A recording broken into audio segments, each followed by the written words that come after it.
I was born to kill. I will kill them all, shouted Kostas Passaris after his arrest for the massacre at General State in 2001, where he shot dead 2 policemen in cold blood. Athanasios Vrakopoulos, 47, and Dionysios Alavisopoulos, 49, succumbed to their injuries immediately, while a special guard of the Ministry of Justice, Andreas Visekis, 33, was seriously injured. I don't have anything personal with these people. If they didn't want to arrest me, I wouldn't have had to kill any of them. It's just that the cops have to die, just like they kill people, because and before they have a chance to explain themselves. Police in Greece, they kill people because they like it, he said in an interview from inside the maximum security prisons in Romania. He was born on March 9, 1975, when his father was only 17 years old, while his mother, a Romanian named Maria Augusta, died 6 years later. He himself dreamed of becoming a captain. In 1990, he was studying at the naval school in Inuses, but he quickly began to engage in delinquent behavior. At age 15, he began committing petty thefts, which after a while became more frequent, causing the island's inhabitants to react. The student at the time was walking around town with a lot of money, which he showed off by shopping and spending. This raised the first suspicions. Shortly afterwards, he was arrested and taken to prison. The prosecutor had told him, "It's better to be a beggar than a thief." He took the judge's advice and did not hesitate to beg, even when he didn't need the money. The police, who now had him under close surveillance, arrested him again, and this time he was sentenced to 5 years in prison.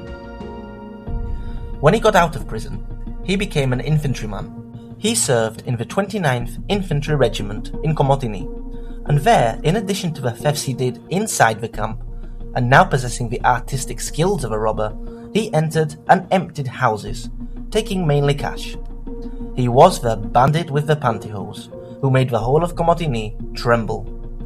They caught him eventually. He went through a military court, but managed to escape from Avlona and travel to Athens. In 1996, he robbed at gunpoint a woman selling fruit at the Kalifea power station, followed by a chase by police officers, against who he did not hesitate to shoot at. He was eventually arrested at the scene. While serving his sentence in the prison of Cassandra in Chalkidiki, he met Romanian convict Nicolae Gorea. On December 4, 1999, he was released from prison and joined forces with the Romanian and another compatriot, Ion Vasili.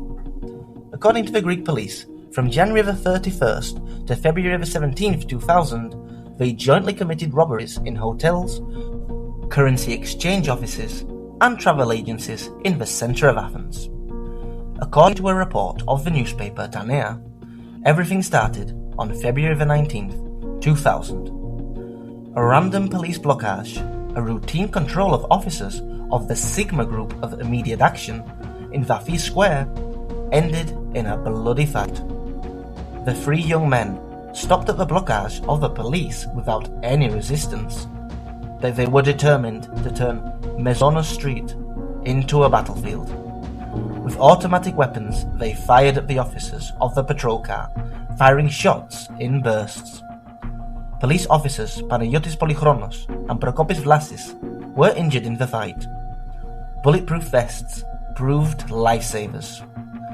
The Romanian Ion fell dead, however, while Kostas Passaris and his friend Nicolae Gorea escaped arrest. The perpetrator's details were made known by him himself the next day. Via radio, he claimed responsibility for the attack on the police squad and threatened to avenge the death of his accomplice. Passaris had also called the Alpha TV station and threatened the police with retaliation, saying, "I will kill 3 policemen to take revenge." On February the 22nd, the police arrest him, however, in a bar in America Square after close surveillance. Passaris did not have time to use his weapon. During the interrogations, and according to the report, he snitched and named the second accomplice as Nicolae Horea, who participated in the bloody fight in Vafi Square. A few hours later, Horea fell dead from police shots at the palace of Petroupoli. Passaris suffered a shock upon hearing the news of the death of his childhood friend, who he had met at the age of 15 in the prisons of Kasavetia, which led him to the General State Hospital after his complaints of epileptic fits. In Korivalos, Passaris was one of the most difficult and unruly prisoners. The well-known chief warden of Korivalos and for many years the president of the Federation of Correctional Officers, Adonis Aravanitos, remembers Passaris as a difficult child, very difficult. Of the Greek prisoners, the most difficult. Passaris was a follower of self-justice. He had a tendency to ideologize his delinquency. He needed it as an alibi. He was reading Treatise on Violence, narrated of a shipwrecked man, and Chomsky. The coke that also ate at his mind too. He had put me in his sights. He sent a criminal called Raducanos to my house. As soon as I went to park in the parking lot, I realized someone was hiding. I crawled out behind him and pointed the pistol at him. I hate guns, but I will shoot one if I have to. I don't go anywhere unarmed. Raducanu told me everything, and I let him go. I didn't know if it was the correct decision at the time. The next day, Passaris requested a hearing in my office. I did not accept him, but I went to his cell. He told me, "Look, you became a security guard and didn't become an outlaw." A year later, Passaris set up a murder scene to take revenge at the expense of the policemen who accompanied him. On the day of his transfer, Passaris had completed approximately 1 year of his continuous incarceration. Although he belonged to the category of dangerous prisoners, he boarded the official vehicle that would take him to the hospital without any physical checks for weapons. Unknown how, Passaris had managed to procure a pistol. The special guard, Andreas Visekis, who accompanied him, describes what happened. I was going forward to log his details. Behind me followed the prisoner and the two chief guards. Suddenly, I hear bang, bang. I turn around. I saw the prisoner pointing a gun at me while wearing handcuffs. Then I felt the bullets hit me, and I don't remember anything else. The two policemen fell dead, and Passaris disappeared running in an unknown direction. Regarding Visekis, who eventually survived, Passaris later said in a television interview, "I'm glad that Visekis survived, because I didn't know he was a prison officer. It was winter. They were wearing jackets, and I had every reason to believe he was armed. At some point he should come out and tell the truth." At the end of June 2001, Elas raided an apartment in Neos Cosmos at 5254 Hiparchou Street, where according to information that turned out to be true, there were weapons, grenades, radios, lists of police frequencies, and drugs. There they arrest 24-year-old Dimitris Polivoropoulos, a former prisoner, on the spot. During his interrogation, it emerged that Polivoropoulos was not only a former cellmate of Passaris, but they were also current roommates. A gigantic operation was immediately organized to arrest the fugitive, and on the afternoon of July the 31st, 2001, more than 100 police officers were deployed. After a long wait, and at around 11 p.m, the signal was given.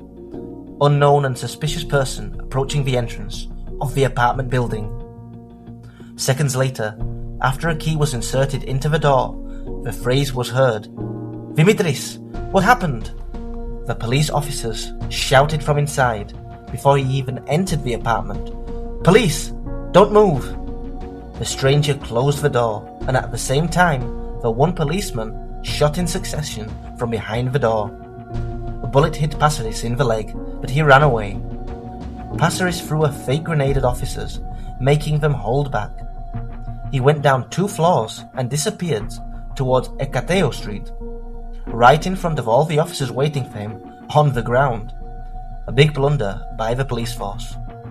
After the failure of the operation, the head of the Hellenic Police, Lieutenant General Ioannis Georgakopoulos, an officer with significant successes, who enjoyed the esteem of many PASOK leaders, and especially Evangelos Yiannopoulos, who had promoted him to the position of chief 3 years before, in 1998, resigned. On August the 28th, 2001, in a pharmacy in Kypseli, Passaris shot and killed 50-year-old microbiologist Maria Safu, while seriously wounding her sister, pharmacist Argyro Christakou, who survived, although being shot 5 times. Passaris, in mid-September 2001, escaped with a forged passport to Romania, where he continued his illegal activities with his new accomplice, Popa. In the early hours of November the 25th, 2001, and during a robbery at a Bucharest currency exchange, he killed the owner and an employee, taking $16,000, but lost his cell phone. The Romanian police, who arrived at the scene, easily found the last number that Passaris had called, and almost immediately arrested the suspect, who turned out to be connected to pimping rings. He, knowing that he had lost his mobile phone and suspecting that his second phone was being monitored by the police, tried to mislead his acquaintance by telling him that he was outside of Bucharest. The Romanian officers, however, managed to locate that he was in a certain apartment and decided to raid it, which led to his arrest. After he was arrested and remained under trial for several months, finally, on the 7th of the 30th, 2003, he was brought to a Bucharest court and sentenced to life imprisonment for the robbery and double homicide. Today, Costas Passaris is in the Romanian prisons, declaring himself repentant and devoted to God. He claims that he has changed his mind and wants to apologize to the families of the victims. According to his spiritual father, Father Gervasios, Passaris is what he is, but it is the right of every person, through contemplation and faith, to repent. The priest has been by Passaris' side for several years and declares that the criminal never knew a mother's love, grew up alone, and ended up being the savage of the Balkans. Passaris claims he has a goal of also becoming a priest in the future. He made appeals to be deported back to Greece to serve the rest of his sentence. However, his appeals were denied by his home country. In a TV interview, Passaris also claimed that the world would be a better place if he hadn't been born. In January 2020, the Athens Mixed Court of Appeal sentenced Passaris for the crimes on Greek soil to 4 life sentences for as many murders and 49 years in prison for 7 attempted murders and 3 robberies.